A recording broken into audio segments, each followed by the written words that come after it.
Bonjour, vous me posez souvent la question sur le principe des champs personnalisés. Les champs personnalisés, c'est quelque chose de très utile pour votre activité et vous allez comprendre pourquoi. Souvent, c'est sous-exploité, donc je vous conseille de bien regarder la vidéo et vous allez trouver évidemment un intérêt si vous n'utilisez pas les champs personnalisés à 100%. Souvent, on me dit je ne trouve pas le champ que je souhaite, il me manque une info à tel endroit. Eh bien, c'est grâce aux champs personnalisés que vous allez pouvoir gérer ça. Allez, on regarde en détail, c'est parti.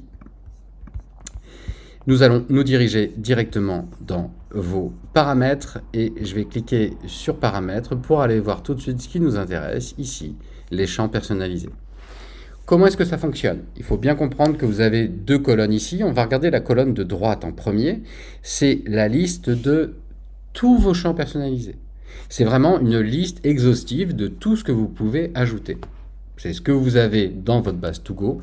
Vous pouvez en ajouter autant que vous voulez. Moi, je vais faire un test parce que quand j'envoie un document à mes clients, j'aimerais bien avoir le code Wi-Fi de l'hôtel. C'est quelque chose que je ne trouve pas aujourd'hui. Je vais cliquer sur le plus. Vous retrouvez tout en bas votre nouveau champ. Et là, vous allez pouvoir l'appeler. Moi, j'aime bien rajouter un peu de visuel. C'est mon Wi-Fi Access. Ici, c'est le nom technique, c'est celui qui va apparaître pour vous. Pensez bien que vous avez vos traductions ici, suivant la langue.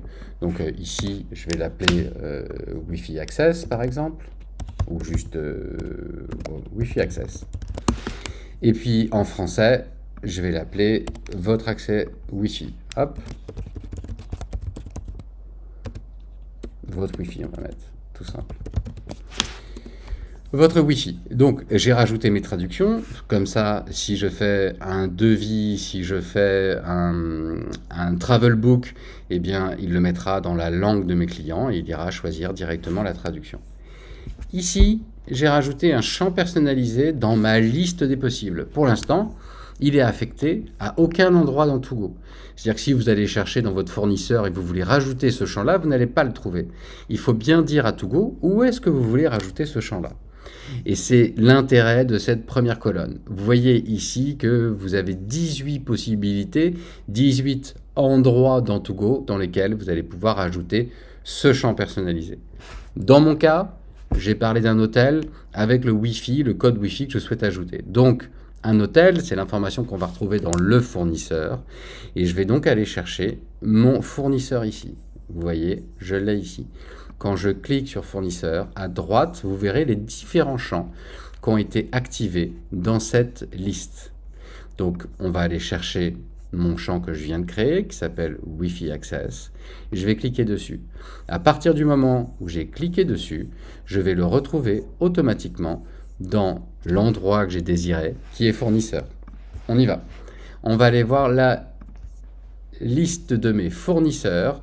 Je vais prendre n'importe quel hôtel, Olas. Ici, vous voyez sur la droite que j'ai tous mes champs personnalisés. J'ai le petit plus qui apparaît. Et dans la liste, vous voyez que j'ai bien Wi-Fi Access qui apparaît.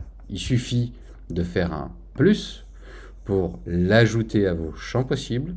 Et automatiquement, maintenant, j'ai mon Wi-Fi Access qui apparaît. Pour l'hôtel Olas, le code du Wi-Fi est 1234. Donc, je note l'information ici. Et donc maintenant, à partir du moment où je vais aller chercher un devis dans lequel j'ai ajouté l'hôtel Olas, vous voyez ici d'ailleurs, c'est une nouvelle typographie, donc n'hésitez pas à vous amuser avec ça. Je me suis permis aussi de faire des typos un peu plus grandes pour avoir une meilleure lecture de documents. C'est juste un exemple.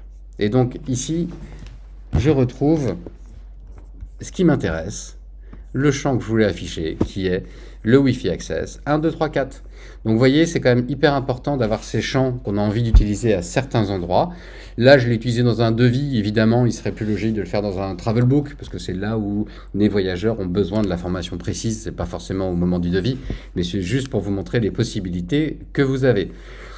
J'ai parlé de la possibilité de rajouter un champ personnalisé pour fournisseur. Vous avez compris que je peux le faire dans plein d'endroits différents. Là, j'ai regardé fournisseur. Mais vous pouvez le faire pour votre formulaire d'information que vous envoyez à vos clients.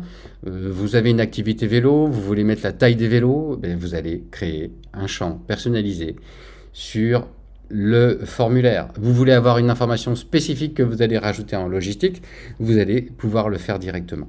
Donc bien sûr, à chaque fois, on peut faire le plus. Je suis ici, et n'hésitez pas à avoir de la curiosité. Si vous êtes ici, par exemple, dans votre logistique, vous avez l'habitude de travailler au quotidien, vous ne réfléchissez plus à votre to-go, comment il est fait, mais à chaque fois, vous êtes obligé de noter une information dans Note qui est un peu générale. N'hésitez pas à vous structurer, à dire, tiens, c'est une information spécifique que j'ai à chaque fois, alors je souhaite qu'elle apparaisse de façon globale. Donc, si vous ne voyez pas ici de champ personnalisé qui vous intéresse, n'hésitez pas maintenant à créer votre champ personnalisé. La deuxième chose qui est pertinente pour éviter à chaque fois de se dire à chaque fois en logistique j'ai besoin de rajouter tel champ.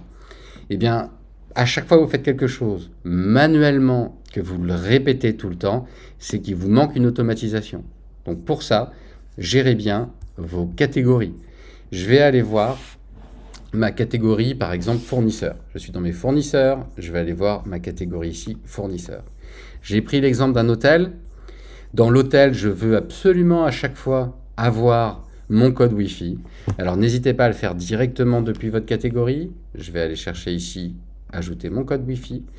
À partir du moment où je l'ai mis dans ma catégorie, qu'il est enregistré dans la catégorie, vous comprenez maintenant qu'à chaque fois je crée un fournisseur, que je vais dire que ça c'est un hôtel. Et bien si je clique sur hôtel, vous voyez pour l'instant j'ai rien sur la droite en champ personnalisé. À partir du moment où je vais initialiser, ça y est, j'ai mon code Wi-Fi. Donc c'est hyper important de bien organiser, que ça soit dans produit, dans fournisseur, directement les champs qui vous sont utiles. Si je vais voir mes catégories de produits par exemple, je vais aller voir pareil, un produit hôtel. Je vais éditer et vous voyez que ici en partie logistique, j'ai la possibilité d'ajouter des champs personnalisés.